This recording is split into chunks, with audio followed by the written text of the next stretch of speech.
Hey everyone, welcome to Small Group. Great to be with you. I'm Chris. This is Alita, if we haven't met yet. And you can't see this. It's not in the shot, but I am wearing right now my Alpha socks. They were given to me as a gift from Alpha. I can verify. I see. They're right there. And I only mention it because there are new Alphas starting after Easter, one in Vancouver, one in North Vancouver. And if you're someone who's got a lot of questions about faith, you're new to faith, you're exploring faith, Small Group is a great place. Yeah. But so is Alpha, because it's specifically designed for people who might not call themselves followers of Jesus yet. And there's a video, and there's discussion, and there's a free meal. But really, it's about an environment where everyone's welcome to share their perspective and opinion. And there's just so much amazing discussion and learning and friendships that come out of it. So look for that. It's coming up, new Alphas in the next couple of weeks. You can sign up on the website. That's my only announcement. We are continuing through the Sermon on the Mount. Daryl spoke this past Sunday. And why don't you read for us, Alita, the text that he taught on? Okay, so Daryl taught out of Matthew chapter 5, beginning in verse 38. And it says this: "You have heard that it was said, eye for eye and tooth for tooth. But I tell you, do not resist an evil person. If anyone slaps you on the right cheek, turn to them the other cheek also. And if anyone wants to sue you and take your shirt, hand over your coat as well. If anyone forces you to go 1 mile, go with them 2 miles. Give to the one who asks you, and do not turn away from the one who wants to borrow from you." Yeah, that's the text. So this whole idea of, and Daryl talks about this in his sermon, like, you have heard that it was said, this eye for an eye, tooth for a tooth. That's something that's called lex talionis. Can you kind of remind us what that is and help? It's part of the Old Testament law, but it's also part of other ancient law codes, like the Code of Hammurabi, which is, I think, the first ancient law code we have from the ancient Near East. And the idea in the Old Testament, at least, was, one, it was like a legal precedent. This wasn't meant to govern interpersonal relationships. It was meant to be in like a law court. And it was meant to curb like retribution. So there's a part in Genesis where there's a guy called Lamech, and he talks about killing a guy for wounding him. And so it's to curb in that kind of excessive retaliation. So there's a sense of like fairness, eye for an eye. And it was given almost as a concession to the hard-heartedness of people. You know, it says, hey, if you need payback, if you need to get back, you can't go any further than what they did to you. So it was meant to constrain people's behavior, and it was a concession to the hardness of people's hearts. And what Jesus is going to say is actually a gospelized humanity, or people who are living under my kingdom, do things differently. Yeah. And so he tells us, like, do not resist an evil person, says it right in verse 39. And then he gives these examples of, like, if anyone slaps you on the cheek, turn to them the other cheek. If anyone sues you and takes your shirt, give them your coat. If anyone forces you to go 1 mile, go with them 2. Like, just lays out these examples for us. So he ends up changing the power dynamic in those examples. Can you kind of elaborate on people that should listen to Daryl's sermon. He goes into it more, obviously. But what Jesus is advocating here isn't passive resistance. It's actually active resistance, but not in kind. It's resisting in a way that does change the power dynamics. So there's two. I'll just pull two of the examples out. One is this idea of someone forces you to go 1 mile. And so this was an act of like colonial exploitation. This is a Roman soldier co-opting a Jewish person and making them carry their pack for 1 mile. And Jesus goes, no, volunteer to go 2. Because at that moment, you're not a slave, you're a volunteer, and you're taking back your dignity and resisting. This idea of turning the cheek. There was a taboo against being left-handed. So to strike someone on the right cheek, you'd have to give them a backhand slap, which was, of course, demeaning and insulting.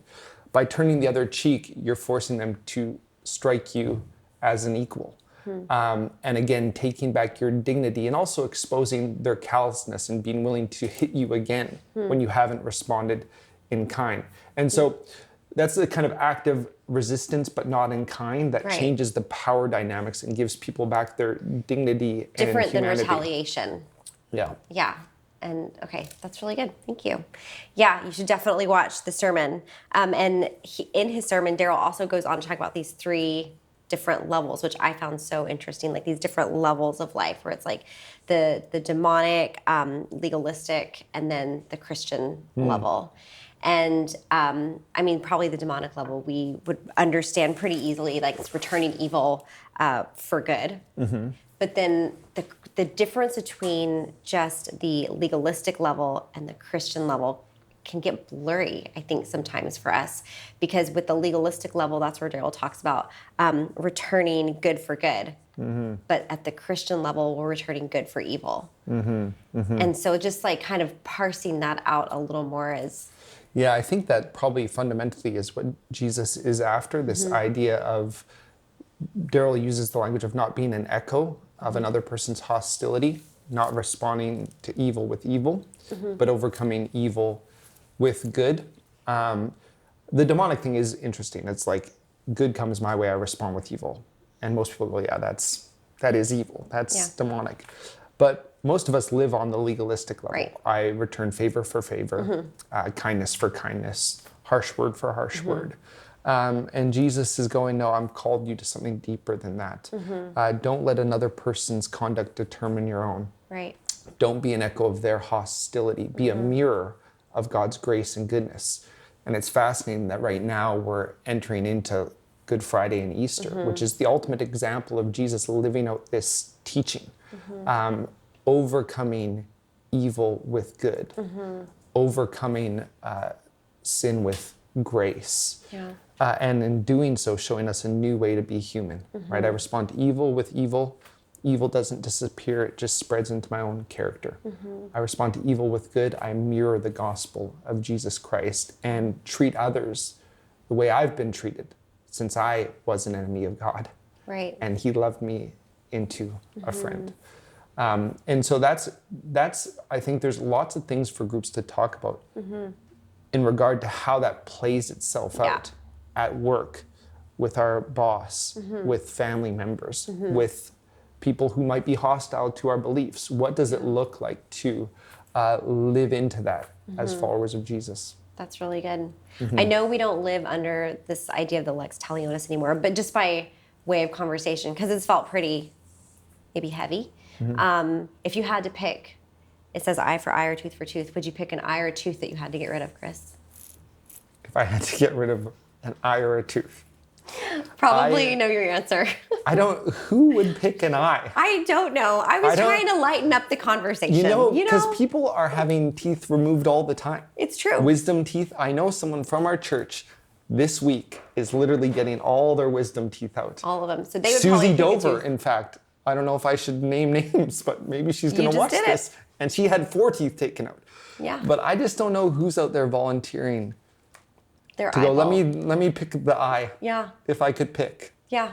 Maybe there's some of you. Maybe that would be an interesting conversation in small groups. If you know, when you have a toothache, it can be so painful that I could imagine there's a moment where you're like, I would pluck out my right eye to get rid of this pain.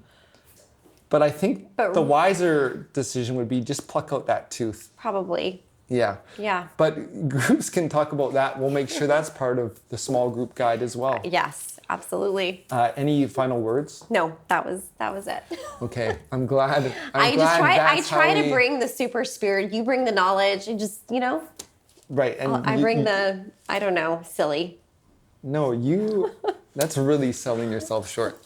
We should end this. Yeah, we should. I just want to say though, before we end, we have had an audience today, which is not always the case. And there's Jaden is right over here. Sarah King is there. Ariel is there. Ariel last year pastored a small group and was amazing at it. And she's just hanging out. And so Lucas shout out is to also them. here. Lucas is filming it. Or do we do like a credit roll? Yeah, you should. Okay. Have a great conversation, everyone. Okay, we did it.